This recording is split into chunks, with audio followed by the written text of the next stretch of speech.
Aditya Degree Colleges, leading companies లో 10,000 plus placements with 13.5 lakhs highest package.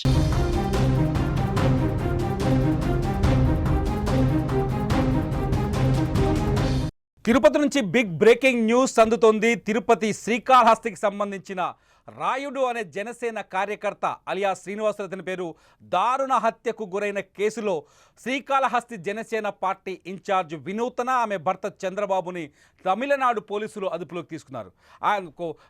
Rayudu dead body Chennai సమీపంలోని ఒక నదిలో దొరికినట్టుగా తెలుస్తోంది. రాయుడిని వారం రోజుల క్రితం ఒక గోడౌన్లో దారుణంగా చిత్రహింసలకు గురి చేసినట్టుగా తెలుస్తుంది. రాయుడు ఎవరో కాడు, వినూతనకి డ్రైవర్గా ఉన్నాడు, పిఏగా కూడా పనిచేశాడు, నమ్మిన బంటుగా ఉన్నాడు రాయుడు అని తెలుస్తుంది. అయితే జూన్ 21న రాయుడిని విధుల నుంచి తొలగిస్తూ వినూతన ఒక సోషల్ మీడియాలో ఒక ప్రకటన కూడా విడుదల చేసింది, ప్రకటించింది. అంటే జూన్ 21నే రాయుడిని పనిలో తొలగించినట్టుగా తెలుస్తుంది. రాయుడు జనసేన కార్యకర్తతో పాటు వినూతన డ్రైవర్ అట్లాగే పిఏగా కూడా పనిచేశాడు. రాయుడు డెడ్ బాడీ చెన్నై సమీపంలోని కూవం నదిలో గుర్తించారు తమిళనాడు పోలీసులు. ఆ తర్వాత ఈ హత్యకి వినూతన కారణం కావచ్చనే ఉద్దేశంతో వినూతన ఆమె భర్త చంద్రబాబుతో పాటు మరో మొత్తం 5 మందిని పోలీసులు అదుపులో తీసుకున్నట్టు తెలుస్తుంది. దీనికి సంబంధించిన మరింత సమాచారాన్ని తిరుపతి నుంచి మా ప్రతినిధి ఉమాశంకర్ అందిస్తాడు. ఉమాశంకర్ లైవ్లో ఉన్నారు మనకు అందుబాటులో. ఇప్పటికే వీళ్ళిద్దరిని పార్టీ నుంచి కూడా, వినూత్ని చంద్రబాబుని పార్టీ నుంచి కూడా సస్పెండ్ చేసినట్టుగా జనసేన ప్రకటించింది. ఉమా, అసలు ఏం జరిగింది? అసలు ఇతను రాయుడు ఎప్పుడు మిస్ అయ్యాడు, ఎప్పుడు డెడ్ బాడీ దొరికింది, వీళ్ళని ఎప్పుడు అరెస్ట్ చేశారు? అంటే ఈ నెల 8వ తారీఖున ఒక గోదాంలో రాయుడుని 5 మంది చిత్రహింసలకు గురి చేసినట్టు ఒక సీసీ ఫుటేజ్ పోలీసులకు దొరికినట్టయితే సమాచారం. అయితే ఈ హత్య 8వ తారీఖున జరిగింది. 8వ తారీఖున ఇక్కడ హత్య చేసి చెన్నై మింటుకు సమీపంలో ఉన్నటువంటి ఒక మురికి కాలువలో డెడ్ బాడీని పడేసినట్టు అక్కడ పోలీసులు గుర్తించారు. అయితే అప్పటి నుంచి కూడా అసలు ఎవరు ఈ అన్ఐడెంటిఫైడ్ బాడీ అనే దానిపైన కూడా పోలీసులు విచారణ కొనసాగించారు. అయితే అతను చేతిపైన, శ్రీనివాసులు అలాగే రాయుడు చేతి పైన ఒక పచ్చబొట్టు అనేది కనిపిస్తోంది. ఒకటి జనసేన పార్టీకి సంబంధించినటువంటి పచ్చబొట్టు, మరోది వినుత అనేటువంటి పేరు మీద ఒక పచ్చబొట్టు అయితే అక్కడ ఉంది. సో ఆ దశగా పోలీసులు విచారణ అయితే కంటిన్యూ చేశారు. దీంతో శ్రీకాళహస్తికి ఈ హత్యకి లింకులు ఉన్నట్టు మింటు పోలీసులు గుర్తించారు. దీంతో అక్కడ ఉన్నటువంటి అనుమానితుల్ని ఫస్ట్ గుర్తించారు. దాని తర్వాత ఈ హత్య వెనుక ఏదైతే నగరం వినుత, కోట చంద్రబాబు వీళ్ళిద్దరూ కూడా హస్తం ఉన్నట్టు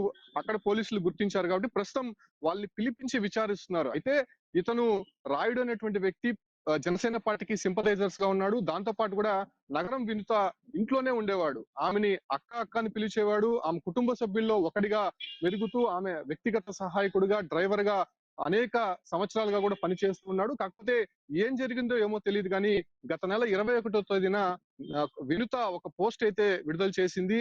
తన దగ్గర అత్యంత సన్నిహితంగా ఉన్నటువంటి వ్యక్తిగత కార్యదర్శి శ్రీనివాసులు అరియాస్ రాయుడు అనేటువంటి వ్యక్తి మా వ్యక్తిగత సంబంధించినటువంటి విషయాలు బయట పెడుతూ పార్టీకి వ్యతిరేక కార్యకలాపాలకు పాల్పడుతూ ఇక్కడ ఉన్నటువంటి సమాచారాన్ని ఇతర పార్టీ నాయకులకి, ప్రతిపక్షాలకి అందజేస్తున్నాడు. ఈ కారణం చేత మేము అతన్ని విధుల నుంచి తొలగిస్తున్నాము, పార్టీ నుంచి కూడా బహిష్కరిస్తున్నామని చెప్పి కూడా ఒక నోట్ అయితే విడుదల చేశారు. సో అప్పటి నుంచి కూడా వీళ్ళిద్దరి మధ్య ఏదో కోల్డ్ వార్ జరుగుతోందని చెప్పి శ్రీకాళహస్తి వ్యాప్తంగా ఒక చర్చ అనేది జరిగింది. అయితే ఉన్నట్టుండి అలా సడన్ గా చెన్నైలోని మింటు దగ్గర ఇతను శవమై కనిపించడము, ఇదే తరహాలోనే వీళ్ళ మధ్య ఇప్పటివరకు ఉన్నటువంటి ఘర్షణల నేపథ్యంలోనే ఇవన్నీ కూడా బయటపడడంతో అటు తమిళనాడు పోలీసులు ఈ కేసుని ఛాలెంజ్ గా తీసుకున్నాడు. ఏపీ పోలీసులు పూర్తిగా సమాచారం ఇచ్చి వాళ్ళ సహాయం తీసుకొని ప్రస్తుతం కోట వినుత నగరంని, అదే రకంగానే ఆమె భర్త చంద్రబాబుని ఇద్దరిని కూడా అదుపులోకి తీసుకొని విచారిస్తున్నట్టు తెలుస్తోంది. వీళ్ళతో పాటు మరో 3 కూడా ఈ హత్యలో పాల్గొన్నట్టయితే సమాచారం. బట్ వీళ్ళు చేశారా లేదా, లేకపోతే వీళ్ళు చేయించారా లేదా అనే విషయాలపైన ఇప్పటి వరకు ఒక క్లారిటీ లేదు. కానీ అయితే ఈ విషయం బయటపడగానే తమిళనాడు పోలీసులు వీళ్ళిద్దరిని అదుపులోకి తీసుకోగానే అటు జనసేన పార్టీ కూడా ఇప్పటికే స్పందించింది. వాళ్ళని పూర్తిగా పార్టీ కార్యక్రమాల నుంచి దూరం పెట్టాలి, పార్టీ నుంచి బహిష్కరిస్తున్నామని చెప్పి ఒక ప్రెస్ నోట్ కూడా ఇప్పటికే రిలీజ్ చేసినటువంటి జనసేన పార్టీకి సంబంధించిన కొన్ని విరుద్ధమైన కార్యకలాపాల్లో వీళ్ళు పాల్గొన్నారు. ఈ నేపథ్యంలోనే అన్ని కలిపి ఇప్పుడు ఈ ఇన్సిడెంట్ తర్వాత మొత్తం కలిపి బయటకి వీళ్ళని పార్టీ నుంచి బహిష్కరిస్తున్నట్టుగా లేఖలో చాలా స్పష్టంగా ఉంది. యాక్చువల్గా ఈ రాయుడుకి వీళ్ళకి ఏమైనా వ్యక్తిగత తగాదాలు ఉన్నాయా, లేకపోతే పర్సనల్ విషయాల్లో దూరాడన్న ఒక ఉద్దేశం ఒక్కటే కనిపిస్తుందా ఇక్కడ? వీళ్ళు ఇంట్లోనే ఉండేవాడు.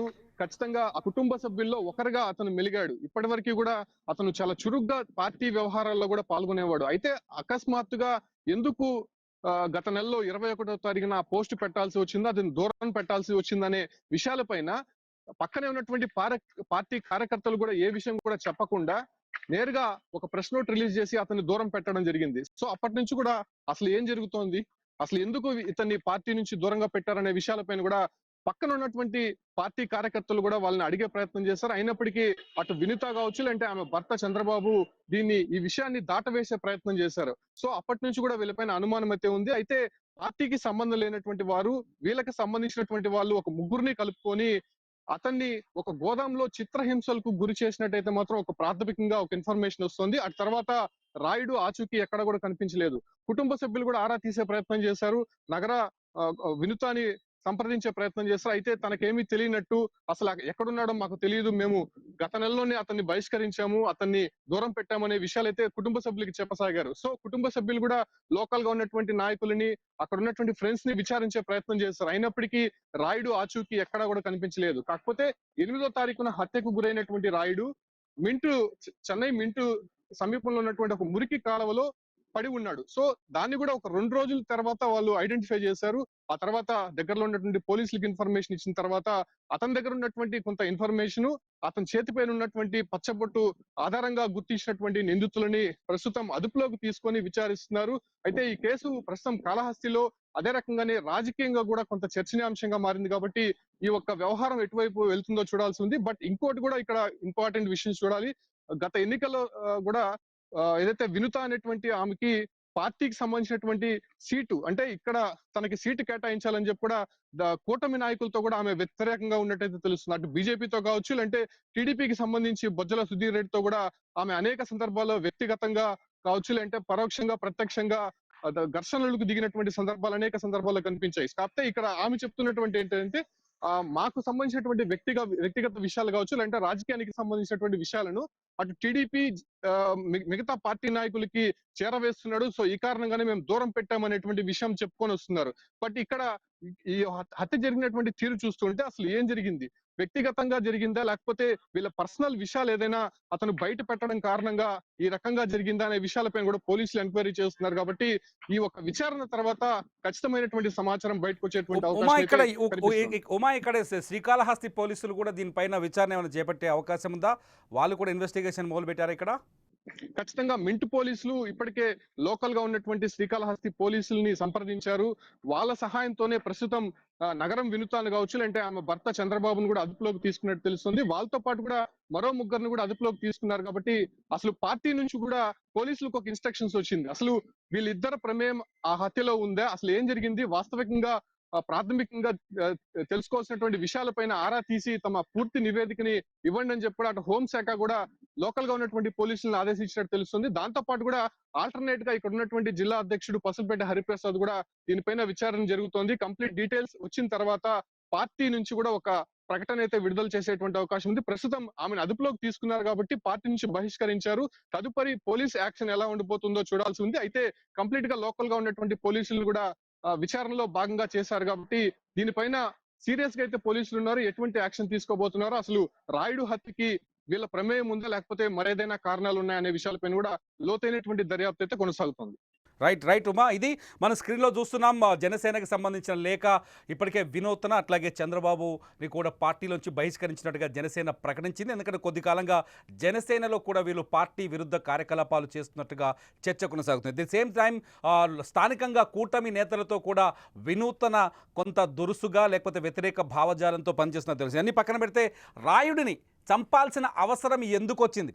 కుటుంబ సభ్యుడిలా ఉండే రాయుడిని తమ డ్రైవర్గాను, పిఏగాను, వ్యక్తిగత సహాయకుడిగాను, ఫ్యామిలీ మెంబర్గా ఉన్న రాయుడిని చంపాల్సిన అవసరం వినూత్న చంద్రబాబుకుందా? తమిళనాడు పోలీసులు తేల్చబోయేదేంటిది? అంటే at the same time Srikalahasti పోలీసులు ఈ కేసులో ఎంతవరకు ముందుకెళ్ళబోతున్నారు? ఈ అంశాలన్నింటిపై లైవ్ అప్డేట్స్ కోసం, రాయుడు మర్డర్కి సంబంధించిన డీటెయిల్స్ కోసం సుమన్ టీవీని రెగ్యులర్గా వాచ్ చేస్తూనే ఉండండి, ఫాలో చేయండి. రెగ్యులర్ లైవ్ న్యూస్ కోసం సుమన్ టీవీ లైవ్ అట్లాగే డిజిటల్ లైవ్ని చూస్తూనే ఉండండి సుమన్ టీవీ.